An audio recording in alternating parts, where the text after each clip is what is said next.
Hello, in this video we'll be going over an introduction to series and some basics of arithmetic series.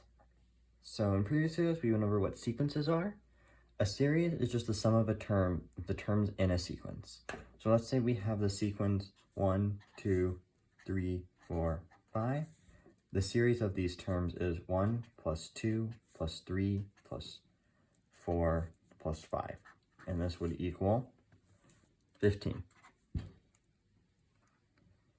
So when we're talking about an arithmetic series, it's the same idea as an arithmetic sequence, except we add the terms together.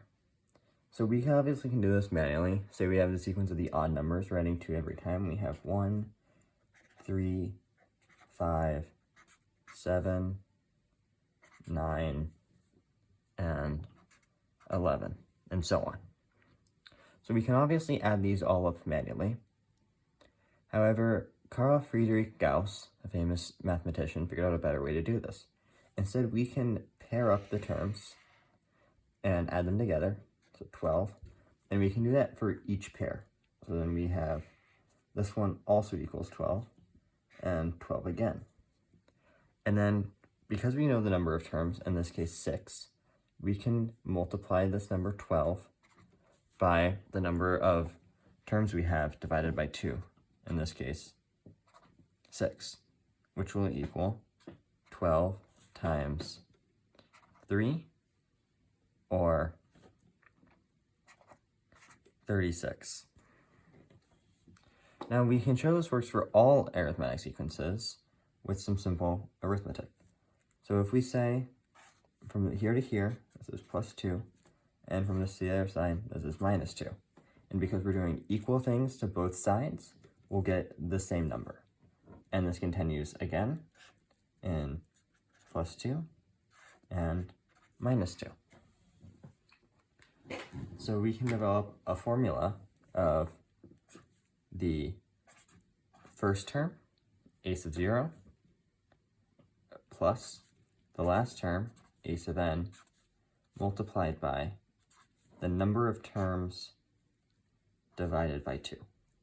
So does the sequence also work for odd numbers of terms? Obviously, we can't pair them up easily if they're odd. However, even if we can't pair them up as easily, we can still use it in a similar way. We can either add them up and just add one and then subtract it later.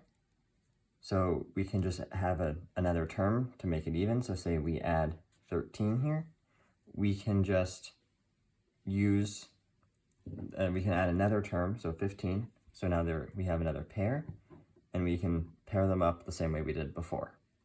Or we can just add 13 to the end, or the resource guide tells us that we can actually still use the same formula.